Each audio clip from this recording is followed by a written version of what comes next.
Joining me today is Kara Marshall, who is a registered dietitian, nutrition consultant, and a certified diabetes educator. And she's also an avid hiker, runner, and she's here today to talk about how to properly fuel your body for those with health conditions who are active. Welcome back, Kara. Hi, Christine. Thanks again for having me. Yes, so for those that are active and they have like diabetes or health conditions, how important it is to properly fuel your body with snacks and hydration. Yeah. So, if you live with a chronic condition like diabetes, the recommendations for fueling for activity are actually very similar to those that live without diabetes. And so you're not having to think, I've got to kind of feed myself tons and tons of food across the day. You have those similar needs to someone without. Now, the one extra consideration for that is if you live with diabetes and you've been prescribed any medications that say could cause a low blood sugar, or you have another condition that maybe affects your heart rate or your blood pressure, you would want to have a consult with your healthcare providers and find out if there's any food modifications or medication modifications you might need to make more specific to those prescribed medications versus perhaps the actual chronic condition itself. Mm.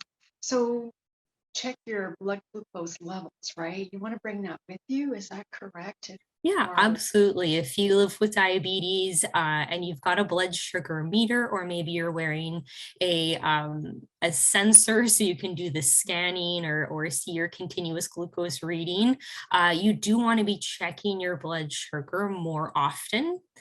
So if you're using the meter, suggestion is at least before, during, and after.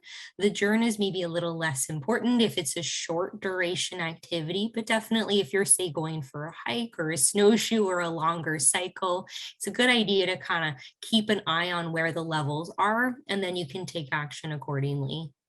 yes, I mean, it is, I would say, safer to work out indoors, like on the treadmill, do your walking, your running, but it's so there's nothing like it going outdoors. So Yeah. if you're new and you're diabetic, what are some tips that they can start? Like probably fuel your body, um, but what would you suggest for food? And I know keep hydrated, right? But how much?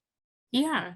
So I think, the main thing is to start to get a better idea of how different exercise impacts maybe your heart rate or your blood pressure or your blood sugars. So you can be safe indoors or outdoors if you have an idea of what you might need to do in advance or during the activity, either food or medication adjustment or liquids. So, thinking a bit about just more general population for fueling, if your activity is going to be less than an hour, you shouldn't need to take in any carbohydrates. With, of course, that one extra piece being, maybe it's medication driven. But if you are going to be active for 1, 2+ hours, those same recommendations, so aiming for about 30 to 60 grams of carbohydrate per hour, would play for both that more the population living with a chronic condition or population living without. For hydration, people who live with diabetes are actually at a higher risk for a heat stress injury. People with diabetes don't dissipate heat quite the same as, say, younger individuals. And so you would want to be extra mindful about staying hydrated and maybe even the timing of your exercise. So perhaps getting out in the morning, getting out in the evening, or planning your outdoor activity on those cooler days versus kind of in the peak of summer. Yes, for people who have heat exhaustion or they're really, dare I say, allergic to the sun, they go, as you suggested, do it earlier or go into the trails. What about for those who have high blood pressure? What would you suggest? Right. So if the blood pressure is well controlled, and you have the endorsement of your health practitioner to get out and be active, you should once again be able to go out and enjoy, whether at a hike or a snowshoe or cycle or something like that. Do be mindful that, of course, heat can cause our heart rate to sit higher. So if you're taking any medications that affect your heart rate, you might find that it's a bit more effortful to, complete a hike or to complete a maybe more vigorous cycle, just because the heart rate can't go up. Mhm. Um, but yeah, for the most part, if it's well controlled and you have that endorsement, you should be good to go ahead and participate in activity. Yes. And Kara, any other tips that you would like to suggest?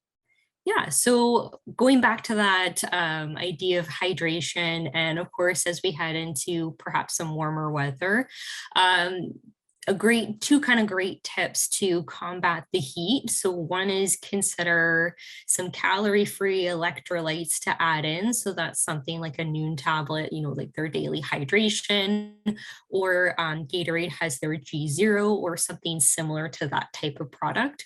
And another great tip is to actually put your water bottles, assuming that they're good to go, into the freezer.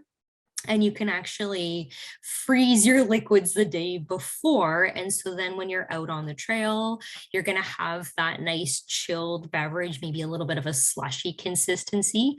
And that just, is going to be nicer to drink versus that, lukewarm beverage. And it might help keep a little bit better heat regulation, especially in the beginning component. Yes. Yes. And what about some snacks like crackers for salt retention? Yeah, yeah. So for snacks, something that's going to be non-perishable. So it could be fruit. So something like a banana that has potassium in it, or oranges with potassium, or some whole grain crackers that have a bit of salt on them. You can do sandwiches with whole grain bread and some salted peanut butter in it. You can do trail mixes. So mix nuts and seeds, and maybe I like to mix in like an air pop popcorn, or some different types of dry cereals. So you can do all sorts of different kind of mix and match things. You don't have to have the sports foods in the bag if you're doing something like a hike. You can still reach for those more whole food sources of carbohydrate to fuel your activity. But yeah, all sorts of different things can work. Yes. Is there anything else you'd like to add? I hope everyone has a wonderful summer and gets out and gets a great hike in with a nice scenic view. Yes. And what about reaching out to you? Where can people go? Yeah, so you can reach out to me. I have a website, caradietitian.com is probably the best way to find me. Thank you very much for your time. Absolutely, Christine.